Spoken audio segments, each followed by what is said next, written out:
다음은 건축법 관련해서 분쟁 파악 및 사례인데요. 아까도 얘기했지만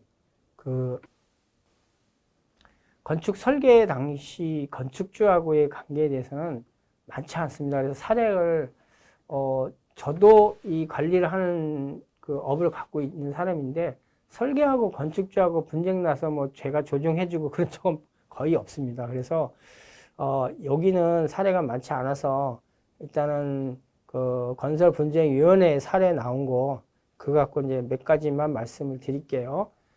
다른 게 아니라 여기 내용은 뭐냐면 아까 말씀드렸다시피 건설분쟁위원회에다가 신청하면 건축주하고 설계사의 분쟁거리가 있을 때 이거를 거기다 의뢰를 하게 되면 건축주든 설계사든 거기다 의뢰한 결과에 대해서 수능해서 한다라는 조건에 이제 분쟁 좀 조정을 해주세요라고 이제 신청을 하는 겁니다. 그래서 이게 전자에도 말씀드렸지만 여기는 설계를 진행을 했어요. 설계를 진행을 했는데 건축주가 설계비를 안 준 거예요. 언제 주겠다고 약속을 하고 안 주고 그러니까 설계사하고 건축주하고 분쟁위원회에다 신청을 했죠. 그래서 이 내용은 뭐냐면 분쟁위원회에 신청을 했는데 건축주가 그럼 내가 언제까지 돈을 마련해 줄게요 하고 끝난 내용입니다. 제가 왜 이거 별거 아닌데 담았냐면 이 건축주하고 설계사하고의 분쟁은 많지가 않다는 거를 말씀드리려고 하는 거예요. 그래서 결과적으로 따지면 그 건축주하고 설계사하고 많은 분쟁은 없습니다. 이제 하나가 나오는 게 이제 요겁니다. 요거에 이제 뭐냐면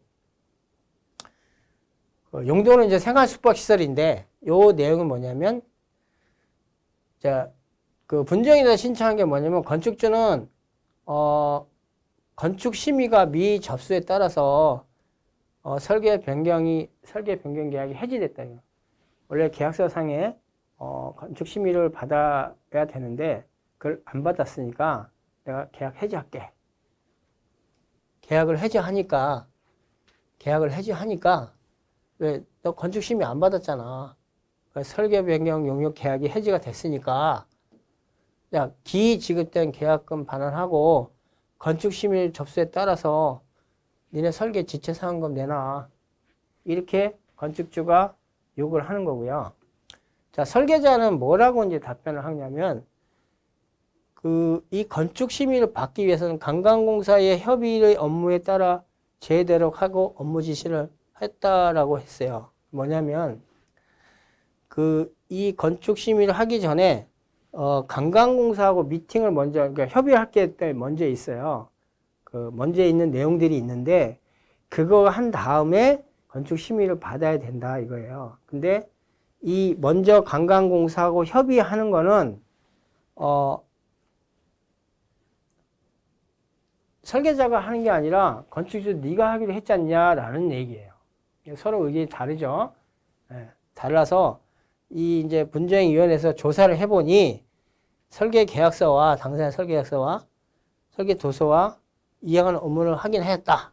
일단 이 친구들이 이제 확인을 했어요. 분쟁위원회에서 확인했는데 자료 제출을 보니까 뭐 설계 변경 갑질 인감이 어떻고 저거 나름이 안 됐고 막 이런 내용도 좀 있어요. 이거는 크게 이제 의미가 없게 보고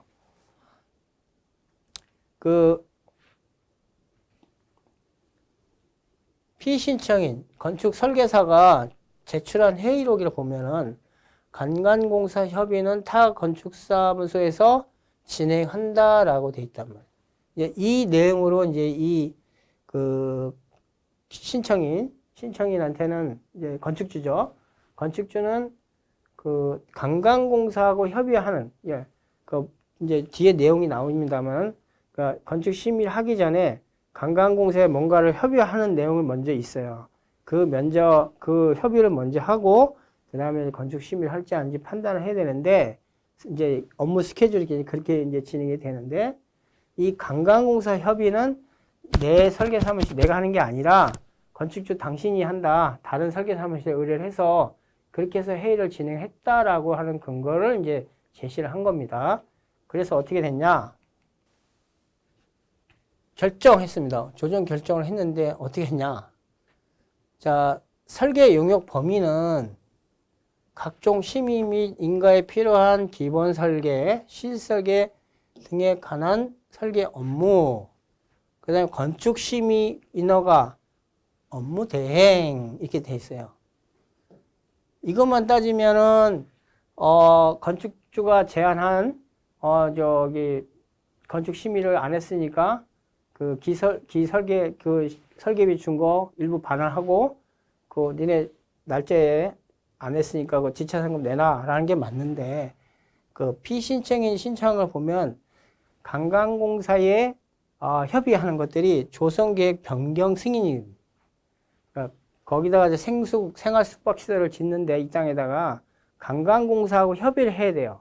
근데 그 협의하는 거를 건축주하고 협의를 다른 설계사무실하고 하겠다고 했어요. 그래서 그래서 설계사무실은 심의를 지금 기다리고 있거나 안 하고 있는 거죠. 근데 그 내용은 다 하고 그런데 그 확인해 보니까 승인이 불가로 돼 있는 거예요. 관광공사를 해보니까 조정계획 변경 승인이 불가예요. 이게 쉽게 말하면 생활숙박시설이 안 된다거나 아니면 다른 게 뭐가 있어서 이 불가가 되는 거예요. 이게 승인이 돼야 건축 심의가 들어가는데 이게 애초부터 안 되니까 심의를 못 넣는 거예요. 그래서 분정조정위원회에서는 건축 심의가 미지 접수는 설계사의 규칙이나 유형 해지 사유로 보기가 어렵다라는 거예요. 그래서 설계사의 의견을 들어준 겁니다. 그러니까 관광공사 협의는 건축주가 다른 설계사무실에다 용역을 주서 풀기로 했는데 그 관광공사에 알아보니 조성계획 변경 승인이 불가하니까 애초에 건축 심의를 접수를 이게 조정이 된 이후에 건축 심의가 들어가야 되는데 이게 안 되니까 건축 심의를 아예 집어넣을 수 있는 사항이 접수할 수 있는 사항이 아니었던 거죠. 그런 사항이다 보니 결과적으로 건축주가 미접수한 거에 대한 기설계비하고 그다음에 지차상금은 없는 거로 그렇게 해서 협의가 돼갖고 최종 결론은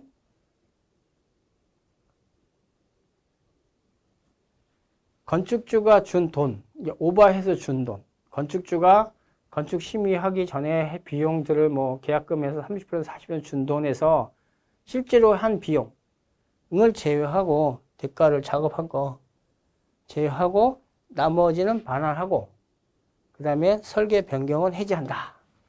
이렇게 해서 이제 조정위원회에서 결정을 해서 둘이 원만하게 해결이 됐습니다. 요 뒤에도 이제 몇 가지가 있는데 그거를 제가 많이 안 넣었어요. 왜 그러냐면 솔직히 지금 이게 보시면 제가 두 가지 정도를 이제 보내드렸는데 실제로 이 내용이 별게 아니에요. 별로 어려운 것도 아니고 별거 없어요. 그게 왜 이렇게 됐냐면 아까도 말씀을 드렸지만 설계하고 건축주하고 분쟁할 수 있는 거리가 많지는 않습니다. 그러니까 아까 계획할 때 내가 정확하게 뭔가를 요구를 하지 않으면서의 그 업무들이 많이 늘어나는 거야. 고쳤다, 수정했다, 고쳤다, 수정했다. 이런 업무들이 많아서 안 해, 이래서 헤어지는 경우는 있어도 이게 깊이 들어가서 소송까지 가거나 이러지는 않습니다. 그래서 제가 이 사례를 많이 이제 못했고요. 다음에 또 기회가 되면 제가 자료를 또 더 만들어서 특별히 설계하고의 더 액션이나 뭐 큰 이슈들이 있는 것들을 더 한 번 더 챙겨볼 생각이 있고요. 다시 한번 말씀을 드리면 그 설계 이제 다음에 강의하는 이제 시공 관련이지만 오늘은 이제 설계 관련해서 이제 민원이라든지 문제점에 대해서 이제 설명을 드리는 건데 법령 용어도 기본적으로 알고 계셔야 되겠지만 제가 마지막 중간 정도에 말씀드렸던 설계에 대한 안, 그 다음에 그 설계를 해서 그 설계 사무실에서의 설계 디자인 한 거 갖고 어떤 재료, 그 다음에 그 스펙, 이런 것들을 정확하게 담아서 그걸 담아서 시공사에 넘겨서 그 시공사가 그걸 근거로 해서 견적을 제안해서 풀어가면 보통 생각하는 것보다 시비거리를 많이 줄일 수 있다. 물론 그러다 보니까 초기에 설계 기간이나 이런 것들이 굉장히 많이 좀 늘어날 수 있어요.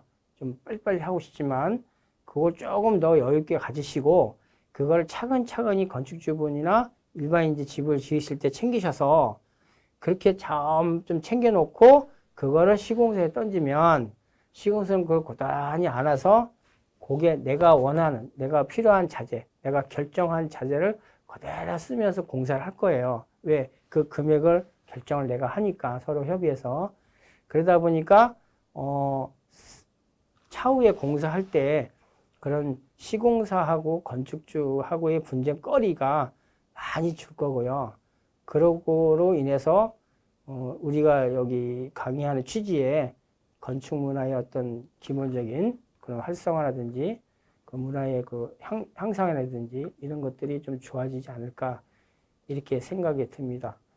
하여튼 고생들 했습니다. 이상 강의를 마치겠습니다. 감사합니다.